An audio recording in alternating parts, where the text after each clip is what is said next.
जय भीम जय भारत दोस्तों। तो आज हम लोग कुछ मुख्य बातों को चर्चा करने वाले हैं।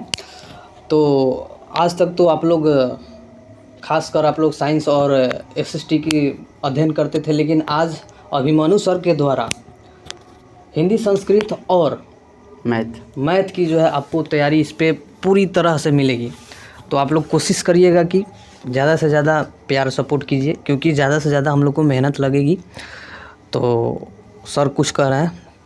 जय हिंद बच्चों। देखिए, ये जो चैनल है ना एडी क्लासेस, ये सिर्फ नाम ही नहीं है, यह एक संस्था है। और यह एक ऐसी संस्था है जो प्रत्येक वर्ष बच्चों को अधिकतम मार्क्स लाने की यह संस्था बच्चों लोग को प्रयास कराती है। और यह संस्था एक ऐसी है जहाँ पर बच्चों को, यानी मेहनत करने वाले बच्चे नहीं होते गांव से जो बिलोंग करते हैं ना, उनको काफ़ी फ़ोन करके बुलाकर उसको प्रेरित किया जाता है, मोटिवेशनल किया जाता है ना, मोटिवेट करके तब उसको, यानी कि रात को नाइट क्लास भी देकर उसको एक्स्ट्रा क्लास देकर उसको यहाँ पर पढ़ाने का प्रयास किया जाता है। और यहाँ तक माँ सरस्वती की जो कृपा है ना, अभी तक हम लोग को जो चौथा साल अभी चलने वाला है ना, ये साल एक भी बच्चा फेल नहीं किया है ना। तो बच्चों, आप लोग एक बार सपोर्ट कीजिए, प्यार दीजिए, विश्वास दे रहे हैं ना। आपको पीरियडिकली मैथ पढ़ाएंगे। मैथ होता है ना, पीरियडिकली मैथ और संस्कृत और हिंदी मिलेगी। जितना मैंने हो सके फिगर के द्वारा, या जो भी मैंने हमको पीरियडिकली सामान लगे ना, पीरियडिकली सामान के द्वारा आप लोगों को बताने का, पढ़ाने का मेरा ये जिम्मा रहेगा, है ना। चलिए ठीक है। तो आप लोग ध्यान से पढ़िए, ठीक। आज जो है सर रियल नंबर के बारे में पढ़ाने वाले हैं, ठीक। तो ऑफलाइन जो है बहुत सारी मेहनत हुई, लेकिन अब प्रयास रहेगी कि ऑनलाइन भी एजुकेशन को ज़्यादा से ज़्यादा शिक्षा की क्रांति लाई जाए और फैलाई जाए। क्योंकि जो है ऑफलाइन में ही सीमित नहीं रहना है, अब ऑनलाइन में भी हम लोग को जो है अपना जो है कामयाबी हासिल करना है। ज़्यादा से ज़्यादा बच्चों को जो है मुफ्त में शिक्षा देनी है, ताकि हमारे बिहार में एक शिक्षा में क्रांति आ जाए, शिक्षा जगत में जो है क्रांति आ जाए। तो हम लोग को ज़्यादा से ज़्यादा यही प्रयास रहेगी। तो धन्यवाद आप लोग सर से। ठीक है, आइए अब क्लास में अब हम लोग चलते हैं। चलिए, रियल नंबर आप लोग पढ़िए थे। धन्यवाद। आइए देखिए। ठीक है, तो दोस्तों हम इसको थोड़ा सेटिंग कर लेते हैं ना, और देखा जाए। आज हम लोग को बहुत अच्छा चैप्टर है जिसका नाम क्या है, रियल नंबर, यानी जिसको हम लोग बोलते हैं वास्तविक संख्या। क्या यह घटना रियल में हुआ है, वास्तव में घटना हुआ है ना। जैसे देखा जाए, जो रियल नंबर है दोस्तों, ये अपना पहला अध्याय है मैथ का। सबसे पहले जानेंगे, अरे भाई मैथ को क्या बोले, मैथ का हिंदी क्या होता है। मैथ को हम लोग हिंदी में बोलते हैं गणित। क्या बोलते हैं? गणित। क्या मैथ ये पूरा नाम है? नहीं जी, मैथ का पूरा नाम क्या होता है? मैथ का पूरा नाम मैथमेटिक्स, MATHEMATICS, मैथमेटिक्स होता है ना। मैथ का पूरा नाम क्या होता है? मैथमेटिक्स, है ना। अब सुनिए, हम लोग मैथ को MATH मैथ बोले, या एंड इसको मैथ्स भी बोल सकते हैं, जिसका अर्थ क्या होता है? जिसका अर्थ होता है दोस्त, जिसका अर्थ होता है गणित। क्या होता है? जिसका अर्थ गणित होता है ना। देखिए, मैथ को मैथ बोले या मैथ से बोले, जिसका अर्थ क्या निकलेगा? एक ही निकलेगा, जिसका नाम क्या है जो दोस्त? गणित है। देखिए, सबसे पहले आप लोग ये बात जानिए, से जो मैथ है ना, मैथ में आपका कुल अध्याय कितना है? तो 14 है। कितना है? 14 है। 14 नहीं, 15 है ना, 15 है। सुनिए, जो मैथ में आपका कुल अध्याय जो 15 है, आप लोग को एक लेसन का नाम क्या है? वास्तविक संख्या। वास्तविक संख्या, बहुपद, दो चर वाला रैखिक युग्म समीकरण, है ना, द्विघात समीकरण, AP, मैंने ऐसे करते धरते आप लोग का लास्ट जो अध्याय जिसका नाम क्या है? प्रायिकता। क्या नाम है? प्रायिकता। आप लोग को कुल अध्याय कितना पढ़ना है? 15 अध्याय पढ़ना है मैथ में। देखिए, जो आज हम लोग एक लेसन जिसका नाम क्या है? रियल नंबर का आज हम लोग पूरे डिटेल से पढ़ने वाले हैं। रियल नंबर क्या होता है ना, तो क्या आप लोग को इतना बात मालूम हो गया होगा? इससे मैथ का पूरा नाम क्या होता है? मैथमेटिक्स। मैथ को मैथ या मैथ से हम लोग लिख सकते हैं, जिसका अर्थ क्या निकला है? गणित ही होता है ना। देखिए, सबसे पहले बात जानते हैं हम लोग, जो वास्तविक है और संख्या है, वास्तविक प्लस संख्या से क्या बना है? वास्तविक संख्या। सबसे पहले आज हम लोग जानेंगे संख्या के बारे में। संख्या, यानी कि जिसको क्या बोलते हैं हम लोग नंबर, जिसको क्या बोलते हैं हम लोग नंबर। अरे भाई नंबर क्या होता है ना, यानी कि संख्या क्या होता है। संख्या से पहले अब संख्या को निम्न से समझना होगा, तो इससे पहले अब हम लोग को अंक समझना होगा। क्या समझना होगा, अंक, जिसको क्या बोलते हैं डिजिट, DIGIT, है ना, जिसको इंग्लिश में क्या बोलते हैं हम लोग डिजिट। अब सुनिए अंक, अंक भाई किसे कहते हैं, तो 0 से 9 तक को, 0 से 9 तक को अंक कहते हैं। क्या कहते हैं, 0 से 9 तक को क्या बोलते हैं, अंक बोलते हैं। और अंकों की जो कुल संख्या होता है 0 से 0, 1, 2, 3, 4, 5, 6, 7, 8 एवं 9 होता है। और अंकों की कुल संख्या, अंकों की कुल संख्या, अंकों की कुल संख्या, कुल संख्या कितने होते हैं, 10 होते हैं। 1, 2, 3, 4, 5, 6, 7, 8, 9, 10, है ना। अंकों की कुल संख्या कितने होते हैं, 10 होते हैं। अब आप लोग प्यारे बच्चों अब समझ गए होंगे से अंक किसे कहते हैं, 0 से 9 तक को क्या बोलते हैं हम लोग, अंक बोलते हैं, है ना। और अंकों की कुल संख्या कितने होते हैं, 10। ये सब छोटी छोटी बातें है ना, ये सब जानना बहुत जरूरी है। अब आइए जब अंक समझ गए होंगे तो अब आते हैं अब हम लोग संख्या की ओर। अरे भाई संख्या आप कहते किसको है, जो अंक है ना, अंकों के सार्थक समूह को, अंकों के सिर्फ समूह को नहीं ना, अंकों के सार्थक समूह को क्या बोलते हैं हम लोग, संख्या बोलते हैं। जैसे में अगर हमको लिखना हो 76, कितना लिखना हो 76, क्या अब हम लोग 6 7 लिख दिए, क्या अभी 76 कहा आएगा, नहीं ना कहा आएगा। लेकिन ये भी जो 6 7 यानी 67 है, ये भी एक संख्या ही है ना। लेकिन मेरे कहने का अर्थ क्या था, 76 हम बोल रहे हैं कुछ और, लिख रहे हैं कुछ और इसको समझ भी रहे हैं कुछ और, तो क्या ये मेरा सही है जी, नहीं। लेकिन ये क्या संख्या की नहीं है, संख्या है। लेकिन 76 मेरा कैसे होगा, 6 और 7, 7 और 6 होगा ना। यही अंकों के सार्थक समूह को क्या बोलेंगे हम लोग, संख्या बोलेंगे। अब देखिए जैसे में अब हम लोग बोलते हैं, अरे भाई जल्दी जल्दी आप अपना नंबर दे दो हमको, क्या दे दो, नंबर दे दो। अच्छा नंबर, अगर वही बातों को अब बोलिए आप लोग, दोस्त आप अपना मोबाइल का संख्या दीजिए, क्या दीजिए, संख्या। तो बोले एक संख्या क्या मांग रहा है, लग रहा है कि शायद मोबाइल में कोई जो सेटिंग होता है, सेटिंग के अंदर से या कुछ हमसे मांगना चाह रहा है ना, जो मेरे मोबाइल को ये हैक करना चाहता है, वैसी बात नहीं है ना। देखो हम लोग संख्या को इंग्लिश में क्या बोलते हैं, नंबर बोलते हैं। अधिक बच्चे को इंग्लिश मालूम रहता है, लेकिन वो इंग्लिश का वो हिंदी नहीं जानता है, जिस कारण उनको लगता है ऐसे हम लोगों को इंग्लिश नहीं आता है। अरे भाई आप लोगों को बहुत इंग्लिश आता है, लेकिन बशर्ते आप वह कुछ ऐसे शब्द होते हैं जो आप लोग को इंग्लिश का हिंदी मालूम नहीं रहता है ना, उसको याद करना पड़ता है। तो वही हम लोग शुरू से जानते हैं, पापा आप अपना नंबर दीजिए, भैया आपका नंबर क्या है ना। या किसी से जब नंबर मांगना हो तो सिर्फ नंबर बोलते हैं। अगर वही तुम बोलो से सुनिए ना आप थोड़ा अपना मोबाइल की संख्या दीजिए, तो बोले क्या मांग रहा है जी, लग रहा है कि दूसरा मेरा ज़्यादा पढ़ लिया ना। ठीक वही आप लोग जब बोला जाएगा संख्या, तो संख्या को इंग्लिश में बोलते हैं क्या, नंबर बोलते हैं। और नंबर को हम लोग छोटा n से सूचित करते हैं, नंबर को छोटा n से क्या करते हैं हम लोग, सूचित करते हैं। अब आइए अब जान गए अब हम लोग संख्या किसे कहते हैं, तो अंकों के सार्थक समूह को यहाँ पर लिख देते हैं, अंकों के सार्थक समूह को संख्या कहते हैं। अंकों के सार्थक समूह को क्या कहते हैं, संख्या कहते हैं। जैसे में एज, जैसे हो जाएगा आपको कुछ भी ले लो, 100, 76, 190, 200, ऐसे मैं कुछ भी कोई भी आप लोग अंक ले सकते हैं ना।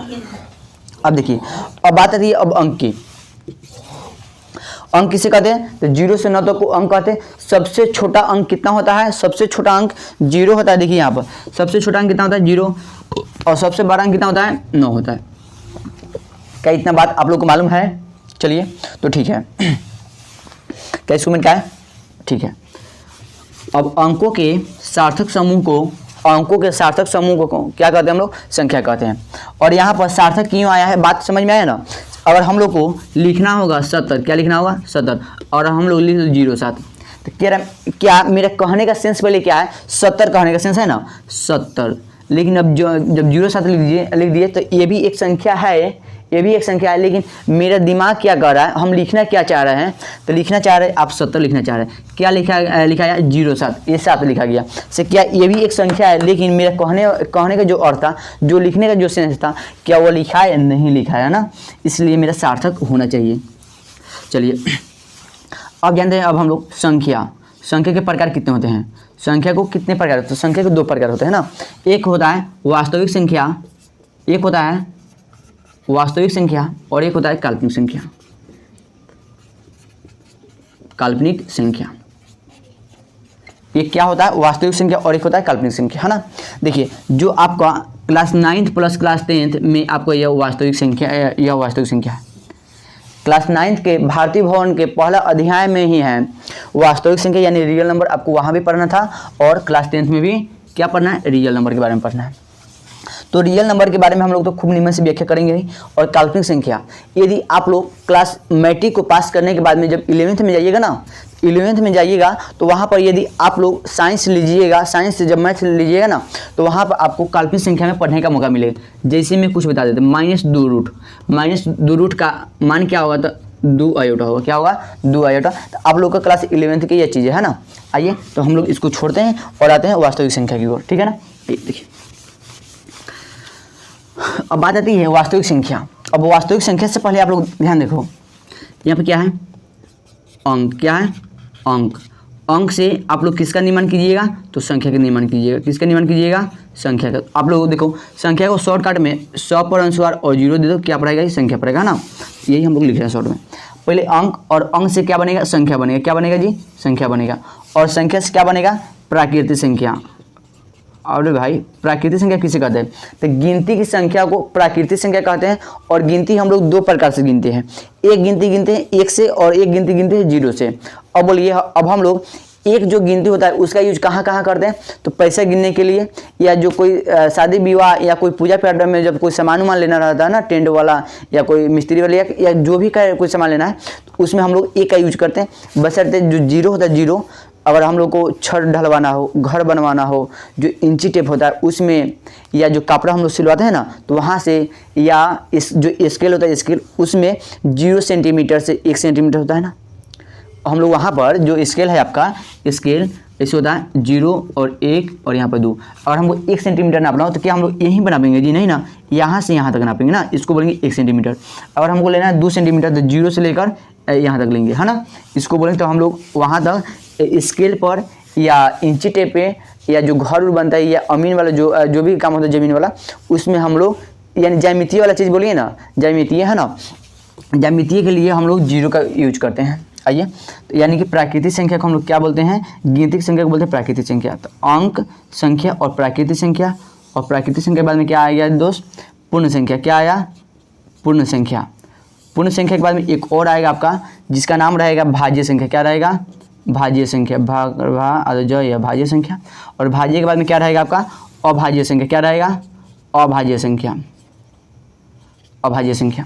देखिए पहले अंक है, अंक से किसका निर्माण हुआ, संख्या का। और संख्या से किसका निर्माण हुआ जी, प्राकृतिक संख्या का। और प्राकृतिक संख्या से हुआ पूर्ण संख्या का। और पूर्ण संख्या से हुआ भाज्य संख्या और अभाज्य संख्या। देखिए जब इतना जब मिलेगा ना तब आपका एक होगा जिसका नाम क्या रहेगा दोस्त, जिसका नाम रहेगा परिमेय। क्या रहेगा, अब इतने संख्या से आपका बनेगा एक परिमेय संख्या। परिमेय संख्या का निर्माण होगा ना। अंक से निर्माण हुआ संख्या का, संख्या से बनेगा प्राकृतिक संख्या, पूर्ण संख्या, भाज्य संख्या, अभाज्य संख्या ना। जब इतने संख्याओं को जब जोड़ेंगे ना तब बनेगा आपको परिमेय संख्या। अब एक एक करके अब हम यहाँ पर शॉर्ट में आपको बताने के लिए चाह रहे हैं। अंक 0 से लेकर 9 तक को अंक आते हैं। अंकों की कुल संख्या 10 होता है। सबसे छोटा अंक 0 होता है। सबसे बड़ा अंक कितना होता है, 9 होता है संख्या। अंकों के सार्थक समूह को संख्या कहते हैं। अब देखो प्राकृतिक संख्या, गिनती की संख्या को प्राकृतिक संख्या कहते हैं। सबसे छोटी संख्या, सबसे छोटी प्राकृतिक संख्या 1 होता है एवं सबसे बड़ी प्राकृतिक संख्या इन्फिनाइट होता है। इन्फिनाइट होता है ना, जिसको हम लोग ऐसे लिखते हैं इन्फिनाइट को। अब देखिए एवं प्राकृतिक संख्या को 12 n से सूचित कर दे, प्राकृतिक संख्या को 12 n से सूचित करते हैं। पूर्ण संख्या होल नंबर यानी जिसको बोलते हैं हम लोग 0 से गिने जाने वाली संख्या को, 0 से गिने जाने वाली संख्या को पूर्ण संख्या कहते हैं। अब देखते हैं भाज्य संख्या, वैसी संख्या जो एक एवं अपने को छोड़कर किसी अन्य संख्या से भाग लग जाए। वैसी संख्या जो एक एवं अपने को छोड़कर किसी अन्य संख्या से भाग लग जाए उसको बोलते हैं प्यारे बच्चों भाज्य संख्या। सबसे छोटी भाज्य संख्या 4 होती है एवं सबसे बड़ी भाज्य संख्या अनंत होती है, जिसको बोलते हैं इन्फिनाइट, है ना। अब देखिए अभाज्य संख्या वैसी संख्या जो एक एवं अपने को छोड़कर किसी अन्य संख्या से भाग न लगे उसे अभाज्य संख्या बोलते हैं। सबसे छोटी अभाज्य संख्या 2 होता है एवं सबसे बड़ी अभाज्य संख्या अनंत होता है ना। अब आइए अब हम लोग चलते हैं रियल नंबर जो है आपका। अब रियल नंबर में आपको कौन कौन सी अध्याय पढ़ना है, कौन कौन सी टॉपिक को कवर करना है, देखिए अब आते हैं क्या जो आपको पूरा जो लेसन है, इसके पहले लेसन के पहले आप कहानी के बारे में जानिए से आपको क्या वास्तविक में इसमें वास्तविक संख्या में क्या क्या पढ़ना है, वास्तव में वास्तविक संख्या में क्या क्या पढ़ना है आपको पढ़ना है। 1 नंबर में हम बोल दें परिमेय संख्या के बारे में आप जानिएगा, परिमेय एवं अपरिमेय संख्या के बारे में आपको जाना होगा, परिमेय एवं अपरिमेय संख्या के बारे में जानना होगा। नंबर 2 में आप लोग जानिएगा HCF एंड LCM के बारे में जानिएगा। नंबर 3 में जानिएगा शांत एवं अशांत आवर्ती के बारे में जानिएगा। नंबर 4 में आपको जाना होगा यूक्लिड विभाजन प्रमेयिका का प्रयोग जानिएगा आप लोग, प्रमेयिका का प्रयोग, है ना। नंबर 5 में जानिएगा आप लोग अभाज्य गुणनखंड, क्या जानिएगा अभाज्य गुणनखंड के बारे में भी जानना होगा आपको। नंबर 6 में आप लोग जानिएगा अभाज्य गुणनखंड के बारे में जानिएगा आप लोग, अभाज्य गुणनखंड के बारे में जानना होगा। नंबर 7 में जाना होगा सिद्ध करने वाला, क्या सिद्ध करने वाला जो आपके 1.3 में है ही। नंबर 8 में आपको जाना होगा 7.34 पर बार, 7.34 पर बार यानी जिसको एकरिंग बोलते हैं, इसको आपको P/Q के रूप में लिखना है, P/Q के रूप में लिखना है। देखिए बच्चों अब आपको सबसे पहले हम आपको लेसन स्टार्ट करने से पहले बताएंगे परिमेय संख्या क्या है, अपरिमेय संख्या क्या है, HCF क्या होता है, LCM क्या होता है, शांत क्या है, अशांत क्या है ना। यूक्लिड क्या है, यूक्लिड को किस नाम से जान सकते हैं। यदि आपको यूक्लिड विभाजन एल्गोरिथम नहीं कहने आ रहा है तो इसका हमने आपके लिए 3 नाम लेकर आएंगे। यदि आपको ये नाम नहीं याद हो रहा है ना तो इससे आप लोग बेहतर 2 और नाम को याद कर सकते हैं ना। अब देखिए अभाज्य गुणनखंड के बारे में जानना होगा, अभाज्य गुणनखंड के बारे में जानना होगा, इसके बाद सिद्ध करने वाला जानना होगा, इसके बाद में 7.34 को P/Q के रूप में आप लोग कैसे लिखिएगा इसके बारे में पूरा डिटेल से अब हम बताने वाले हैं। ठीक है चलिए अब आइए अब हम लोग एक एक कर अब हम लोग पढ़ते हैं बात को। नंबर 1 में क्या है जी, परिमेय संख्या और अपरिमेय संख्या। सबसे पहले आप लोग क्या कीजिए, एक काम क्या सिर्फ आज लेक्चर दे देना, चलिए ठीक है। तो यानी कि आप लोग को इतना पढ़ना है ना, इतना पढ़ लीजिएगा ना तो आप लोग से एक भी बोल रहे हैं ना, एक लेसन वास्तविक संख्या से ऐसा कोई भी क्वेश्चन नहीं है जो आप लोग से छूट जाए, है ना। कम से कम आप लोग को इतना पढ़ना होगा, है ना। ठीक है तो आप लोग इसको पूरा नियम से लिख लीजिए और इसके आगे वाला वीडियो में यानी कि जस्ट कल है इसको पूरा संपूर्ण 1 से लेकर 8 तक पूरा सही से पूरा एकदम नियम से व्याख्या करके फिर बताएंगे आप लोगों को कल।